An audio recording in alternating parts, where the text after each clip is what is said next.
గంటకు 70 కిలోమీటర్ల వేగంతో వెళ్ళిన వాహనానికి ప్రమాదం జరగవచ్చు. 30-40 కిలోమీటర్ల వేగంతో వెళ్ళిన రోడ్డు ప్రమాదం జరగవచ్చు. 100 కిలోమీటర్ల వేగం దాటితే ప్రమాదాలు ఎక్కువగా జరుగుతాయి. నష్టం చాలా తీవ్రంగా ఉంటుంది. అదే గంటకు 180 కిలోమీటర్ల వేగంతో వెళ్తే జరిగే ప్రమాదాలు అంచనాలకు అందిన స్థాయిలో తీవ్రతతో ఉంటాయి. కానీ 180 కిలోమీటర్ల వేగంతో గతంలో వెళ్ళిన ప్రమాదం జరగలేదు కాబట్టి అదే వేగంతో వెళ్తానంటే కుదురుతుందా?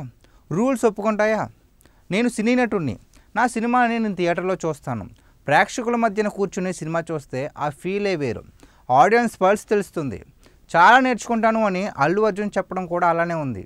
20 ఏళ్ళుగా థియేటర్స్లో సినిమా చూస్తున్నానని, ఎప్పుడూ ఇలాంటి పరిస్థితి రాలేదని అల్లు అర్జున్ చెప్పుకొచ్చాడు. పోలీసులకు ముందస్తు సమాచారం ఇచ్చి అనుమతి తీసుకుని తగిన భద్రతా చర్యల మధ్యన అల్లు అర్జున్ సినిమాకి వెళ్తే అసలు ఈ వివాదమే ఉండేది కాదు. సంధ్య థియేటర్లో Pushpa 2 the rule cinema benefit show సందర్భంగా అల్లు అర్జున్ రాక, ఈ క్రమంలో పెరిగిన జనం తాకిడి, చోటు చేసుకున్న తొక్కిసలాట, ఈ క్రమంలో ఓ మహిళ మృతి, ఇవన్నీ తెలిసిన విషయాలే. 20 ఏళ్ళుగా సినీ రంగంలో ఉన్న అల్లు అర్జున్కి సంధ్య థియేటర్ గురించి తెలియకుండా ఉంటుందా? ఆ థియేటర్లో ఎన్నో సినిమాలు చూసే ఉంటాడు. కానీ ఇప్పుడు పరిస్థితి వేరు. పుష్ప 2 ది రూల్ సినిమా అంతకు ముందు సినిమాల్లా కాదు.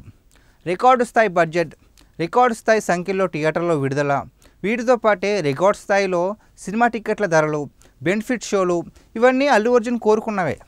అల్లు అర్జున్ సంధ్య థియేటర్కి వస్తున్నాడని అతని పీఆర్ టీం ముందస్తుగానే సమాచారాన్ని లీక్ చేసింది. తద్వారా అతన్ని చూసేందుకు జనం పోటెత్తారు. తొక్కిసలాటికి ఇదే ప్రధానమైన కారణం. నా అభిమాని చనిపోయారు, నా అభిమాని ఆసుపత్రిలో ఉన్నారు అని నిన్న చెబుతున్న అల్లు అర్జున్ తన వల్లే ఈ దుస్థితి అని తెలుసుకోకపోతే ఎలా? నిన్న ప్రెస్ మీట్ పెట్టడం అల్లు అర్జున్ చేసిన అతిపెద్ద తప్పు అంటున్నారు పరిశీలకులు. తెలంగాణ సీఎం రేవంత్ రెడ్డి అసెంబ్లీలో మాట్లాడారు. దానికి కౌంటర్ అటాక్ ఇవ్వాలనుకున్న ఉద్దేశంతో అల్లు అర్జున్ ప్రెస్ మీట్ పెట్టేశాడు. కానీ అల్లు అర్జున్ తెలుసుకోవాల్సింది తాను షరతులతో కూడిన మధ్యంతర బెయిల్ మీద ఉన్నాననే విషయం. మహిళ మృతి, ఆమె కుమారుడు అపస్మారక స్థితిలో ఆసుపత్రిలో చికిత్స పొందుతున్న పరిస్థితుల్లో తన టీంని రంగంలోకి దించి బాధిత కుటుంబాన్ని ఆదుకునేందుకు ప్రయత్నించానని అల్లు అర్జున్ చెప్తున్నాడు. కానీ అలాంటి సమయంలో అల్లు అర్జున్ తొలుత చేయాల్సింది క్షమాపణ చెప్పడం, బాధిత కుటుంబాన్ని స్వయంగా పరామర్శించి వారిని ఓదార్చి నేను మీకు అండగా ఉంటానని భరోసా ఇవ్వడం, ఇవేవి అల్లు అర్జున్ వెంటనే చేయలేదు. ఇక ప్రెస్ మీట్లో ఆ ఘటన జరిగాక ఒంటరిగా ఉండిపోయాను, చాలా బాధపడ్డాను, సినిమాని చూసుకోలేదు, సినిమా సక్సెస్ని ఎంజాయ్ చేయలేకపోయాను అని అల్లు అర్జున్ చెప్తున్నాడు. కానీ సినిమా విడుదలైన వారం రోజుల తర్వాత కూడా ఢిల్లీలో సినిమాకి సంబంధించిన ఈవెంట్లో అల్లు అర్జున్ హడావిడి చేశాడు. చెప్పే మాటకి చేసే చేతలకి అస్సలు పొందడం లేకుండా అల్లు అర్జున్ వ్యవహరిస్తున్నాడనడానికి ఇంతకన్నా నిదర్శనం ఇంకేం కావాలి? ఇక ఘటన జరిగిన రోజు తనకు విషయం తెలిసి వెంటనే వెళ్ళిపోయానని, సినిమా ప్రారంభమైన కాసేపటికే వెళ్ళిపోయానని అల్లు అర్జున్ చెప్తున్నాడు. కానీ దాదాపు 2.5 గంటల తర్వాత సినిమా థియేటర్లోనే అల్లు అర్జున్ ఉన్నాడు.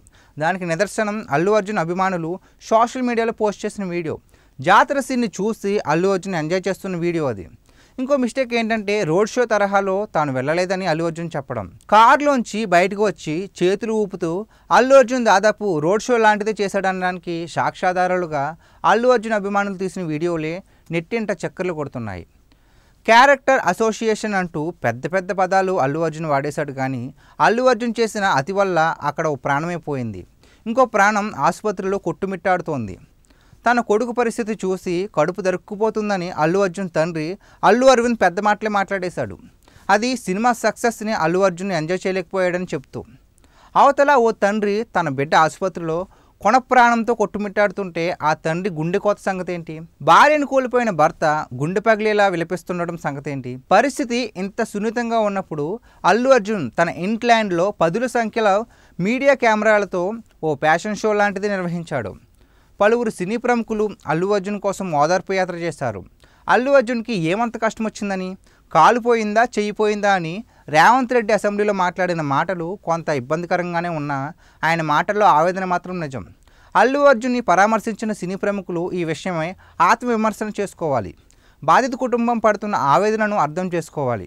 పోలీసులు వద్దని వారిస్తున్న అల్లు అర్జున్ ఎందుకు థియేటర్ దగ్గర హడావిడి చేశాడు? మధ్యంతర బెయిల్ మీద ఉంటూ ప్రెస్ మీట్ ఎందుకు పెట్టాడు? తెలంగాణ ప్రభుత్వాన్ని సవాల్ చేసేందుకు అల్లు అర్జున్ ఎందుకు సిద్ధమయ్యాడు? సీఎంని మార్చే పుష్ప అని అల్లు అర్జున్ అభిమానులు సోషల్ మీడియాలో రెచ్చిపోతుంటే వాళ్ళని వారించే ప్రయత్నం అల్లు అర్జున్ ఎందుకు చేయలేకపోతున్నాడు? చెప్పుకుంటూ పోతే పెద్ద కథే ఉంది. ఇదంతా అల్లు అర్జున్ స్వయం కృతాపరాధం.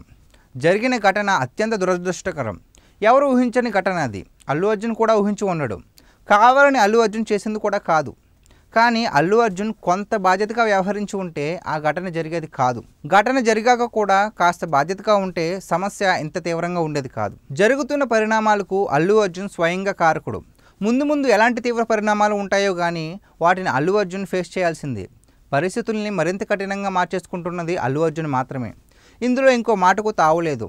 అన్నట్టు ఈ మొత్తం వ్యవహారంలో అల్లు అర్జున్కి అండగా ఉన్నట్లు స్టేట్మెంట్లు ఇస్తూ అల్లు అర్జున్ని మరింత ఇరికించేస్తుంది తెలంగాణలో ప్రతిపక్షం బీఆర్ఎస్ ఉచ్చులో అల్లు అర్జున్ పూర్తిగా ఇరికిపోయాడు కూడా.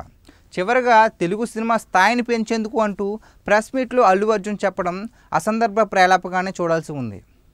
దీనిపై మీరేమనుకుంటున్నారో కామెంట్ చేయండి. ఈ వీడియో నచ్చితే లైక్ చేసి మా బ్లాక్ న్యూస్ ఛానల్ సబ్స్క్రైబ్ చేసుకోండి.